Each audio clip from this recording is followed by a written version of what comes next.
हाय सब लोग। अब कैंडलस्टिक्स के बारे में बात करना शुरू करते हैं। चूंकि आप बाजार में नए हैं, ये समझना बहुत महत्वपूर्ण है कि कैंडलस्टिक्स चार्ट को पढ़ने में एक बहुत महत्वपूर्ण भूमिका निभाते हैं। जब आप इसे देखते हैं, विभिन्न प्रकार के चार्ट होते हैं। चार्ट को एक लाइन चार्ट के माध्यम से प्रस्तुत किया जा सकता है, इसे कैंडलस्टिक चार्ट के माध्यम से प्रस्तुत किया जा सकता है, और कुछ अन्य तरीके भी हैं, लेकिन हम ज्यादातर समय कैंडलस्टिक को ही देखेंगे। 99.99% हम कैंडलस्टिक्स देखेंगे, क्योंकि कैंडलस्टिक्स ओपन, हाई, लो और क्लोज चार मूल्य बिंदु प्रदान करते हैं, ताकि आप देख सकें, समझ सकें कि कीमत में क्या हो रहा है, क्या हो रहा है, हम बुल्स और बियर्स के साथ कहाँ हैं।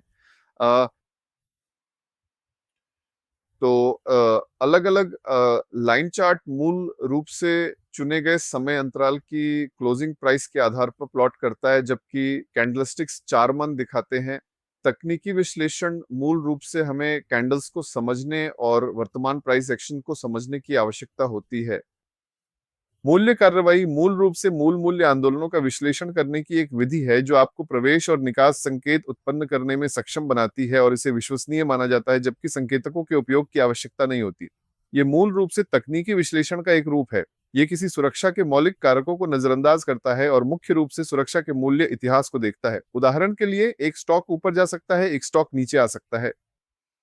तो क्या कीमत मूल रूप से बढ़ रही है? क्या ये संचय में है? क्या ये घट रही है? क्या ये वितरण में है? कैंडल चार्ट्स, कैंडलस्टिक चार्ट मूल रूप से इसमें आपकी मदद करेंगे। अब चलिए अगले स्लाइड पर चलते हैं। जैसा कि मैंने कहा, कैंडलस्टिक्स हमें चार मान देते हैं। बाईं ओर वहां एक कैंडल है। ये कैंडल मूल रूप से हरे रंग की कैंडल है, एक बुलिश कैंडल है, और इसका मूल रूप से मतलब है कि कीमत इस बिंदु पर खुली और इस बिंदु पर बंद हुई। एक कैंडल के ऊपर छाया हो सकती है, यह छाया या विक हो सकती है। इसके नीचे भी छाया या विक हो सकती है। तो कैंडल के प्रकार से कोई फर्क नहीं पड़ता। ऊपर की विक मूल रूप से बिक्री के दबाव को दर्शाती है, और नीचे की विक खरीद के दबाव को दर्शाती है। अब मुझे पता है कि शुरू में इसे समझना बहुत ही भ्रमित करने वाला होगा, लेकिन इसे थोड़ा समय दें, इस रिकॉर्डिंग को बार बार देखें, और धीरे धीरे आप समझने लगेंगे। और निश्चित रूप से मैं हमेशा आपकी मदद के लिए मौजूद हूं।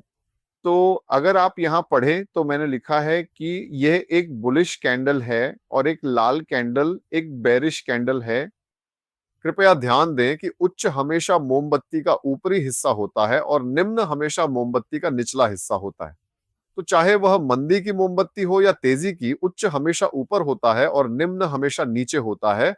तो मूल रूप से आकाश उच्च है और पृथ्वी या जमीन निम्न है। तो उच्च उच्च है और निम्न निम्न है। मोमबत्ती के प्रकार की परवाह किए बिना उच्च हमेशा ऊपर होगा और निम्न हमेशा नीचे होगा। मोमबत्ती के नीचे और ऊपर की रेखाएं मूल रूप से विक्स या शैडोज, वे बस मूल्य गतिविधि को दर्शाती हैं। इस पर बाद में और बात करेंगे। चलिए अगले स्लाइड पर चलते हैं। तो चलिए इसे एक उदाहरण से समझते हैं। हमारे पास, यदि आप बाईं ओर की छवि देखें, तो ये एक हरी कैंडल दिखाती है। ये एक बुलिश कैंडल है, जो 100 की कीमत पर खुली। ये 95 तक नीचे गई, फिर 110 तक ऊपर गई, और अंत में 105 पर बंद हुई। हरी कैंडल का शरीर, खुलने और बंद होने के बीच का क्षेत्र, चाहे मोमबत्ती का प्रकार कुछ भी हो, बॉडी खुलने और बंद होने के बीच की शुद्ध गति को दर्शाती है। ऊपर दी गई हरी मोमबत्ती की बॉडी में 5 की गति है, जबकि मूल्य में उतार चढ़ाव का कुल परिवर्तन उच्च उच्च और निम्न के बीच का अंतर। तो उच्च और निम्न है एक 110 माइनस 95, ये 15 है। तो कुल मूवमेंट 15 है, लेकिन कैंडल क्लोजर का अंतर केवल 5 है।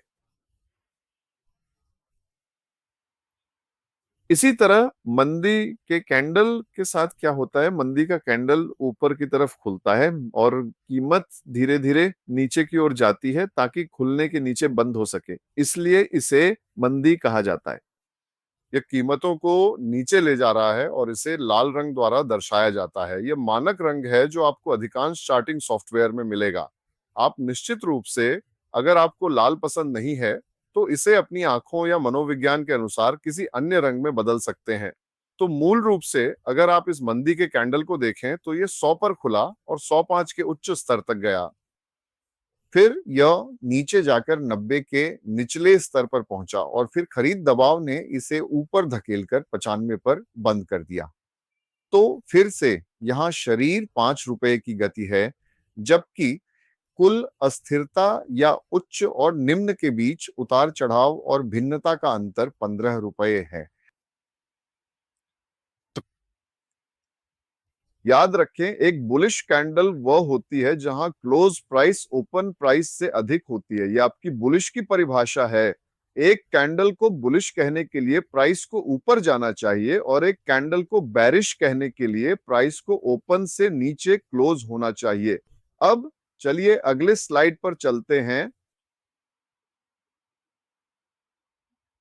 मैं आपको विभिन्न प्रकार की बुलिश कैंडल्स प्रस्तुत कर रहा हूं। ये सभी बुलिश हैं, लेकिन कैंडल्स में अंतर है। ये वाली सुपर बुलिश है। अगर आप देखें तो यहाँ कोई विक्स नहीं है और ऊपर भी कोई विक्स नहीं है। यहाँ ओपन लो के बराबर है और क्लोज हाई के बराबर है, इसलिए ये सुपर बुलिश है। अगला ये है कि ओपन लो के बराबर नहीं है लेकिन क्लोज हाई के बराबर है और ये खरीदारी का दबाव है, इसलिए फिर से ये बुलिश है। यहाँ पर फिर से आप देख सकते हैं कि बॉडी समान हो सकती है, लेकिन ये हल्का बुलिश है क्योंकि आपके पास विक्रेता थे। मूल रूप से ये कैंडल इस बिंदु तक ऊपर गई और विक्रेताओं ने इसे नीचे खरीदा और अंततः इसे यहाँ बंद होना पड़ा। ये बिक्री का दबाव है। जैसा कि मैंने आपको पहले बताया था, बिक्री हमेशा ऊपर से शुरू होती है और कीमत को नीचे लाती है, जबकि खरीद हमेशा कीमत को नीचे से ऊपर लाती है। तो इस ऊपर की विक के कारण ये हल्का बुलिश है। ये वाला आप इसे डोजी कह सकते हैं। आप बाद की स्लाइड्स में समझेंगे कि डोजी क्या है। इस कैंडल में खरीदारी खरीदारी का दबाव, बिक्री का दबाव दोनों है, इसलिए ये चारों में सबसे कम बुलिश है। इसी तरह एक मंदी वाली कैंडल के साथ ये बहुत ही मंदी वाली है। ये बहुत ही मंदी वाली है क्योंकि उच्चतम बिंदु खुलने के बराबर है। खुलना उच्चतम के बराबर है और निम्नतम बंद होने के बराबर है, कोई विक्स नहीं है। तो ये एक मंदी वाली कैंडल है। इसे मंदी वाला मारुबोजू भी कहा जाता है।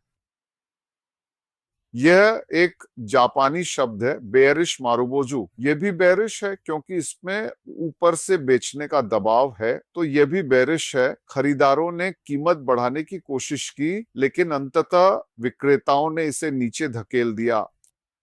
तो यहाँ खरीदारी का दबाव है। विक्रेताओं ने इसे नीचे लाने की कोशिश की लेकिन वे नहीं कर सके, खरीदारों ने इसे खरीद लिया। तो यह इसके मुकाबले हल्का मंदी वाला है। तो यह सबसे कम मंदी वाला है, जहां शरीर में छोटी मूल्य गति होती है लेकिन दोनों तरफ से दबाव होता है।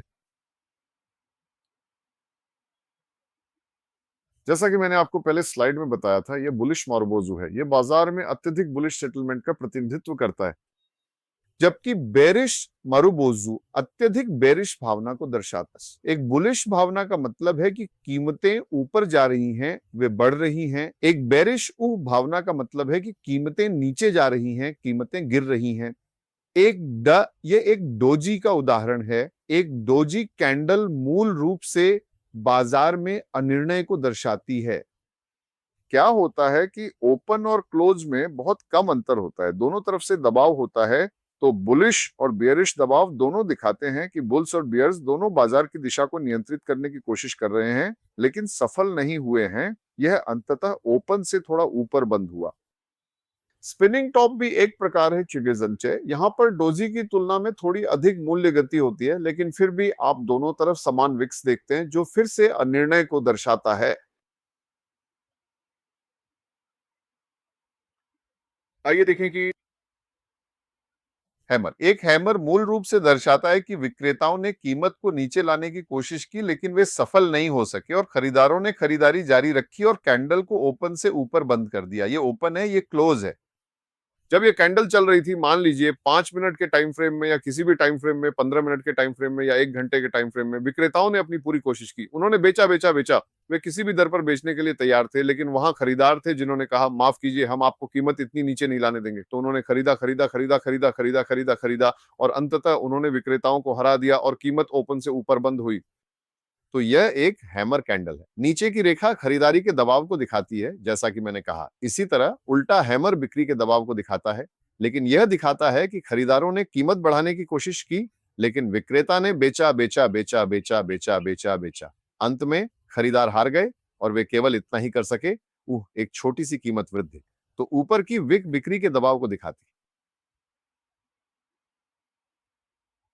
है। अब हम सारांश पर जाएंगे। यहाँ सारांश ये है कि कैंडल्स 3 प्रकार की हो सकती हैं। वे बुलिश हो सकती हैं, वे बेरिश हो सकती हैं,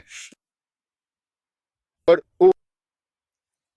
या वे अनिर्णायक हो सकते हैं। तो एक अनिर्णायक कैंडल का मतलब होता है कि न तो खरीदार और न ही विक्रेता नियंत्रण में है। न तो बुल्स, याद रखें, बुल्स खरीदार होते हैं और विक्रेता बियर्स होते हैं। ये बाजार की शब्दावली है जिसमें बुल्स और बियर्स का मतलब खरीदार और विक्रेता होता है। तो डोजी के मामले में इससे कोई फर्क नहीं पड़ता कि बॉडी कितनी मोटी है। मतलब भले ही कीमत में बड़ा उतार चढ़ाव हो, अगर दोनों सिरों पर समान आकार की विग्स है तो इसका मतलब है कि निर्णय नहीं हो पाया है। और डोजी का रंग भी मायने नहीं रखता, क्योंकि खरीदार और विक्रेता अभी भी संघर्ष कर रही है, इसलिए आप नहीं जानते कि दिशा में कीमत क्या होगी।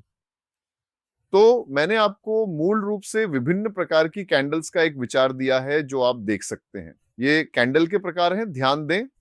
प्रकार या तो बुलिश, बियरिश या अनिर्णायक। तो अब मुझे विश्वास है कि आप चार्ट में जो कैंडल्स देखते हैं उनके प्रकार को पहचानने में सहज हैं। अब से अगर ये पहली बार है जब आप कैंडल स्टिक्स के बारे में सुन रहे हैं या देख रहे हैं, तो ये पहले थोड़ा भ्रमित करने वाला लगेगा, लेकिन जब आप मूल्य चार्ट को अधिक बार देखना शुरू करेंगे तो ये समय के साथ स्पष्ट हो जाएगा। और चिंता मत करो, मैं आपको मार्गदर्शन करने के लिए यहाँ हूं। मैं आशा करता हूं कि आपका स्टॉक मार्केट का सफर आगे हरे मारुबोजू कैंडल्स से रोशन हो। आप बहुत सारा पैसा कमाएं और हम दोनों को गर्व महसूस कराएं। शुभकामनाएं। मैं आपको अगले अध्याय में मिलूंगा। धन्यवाद।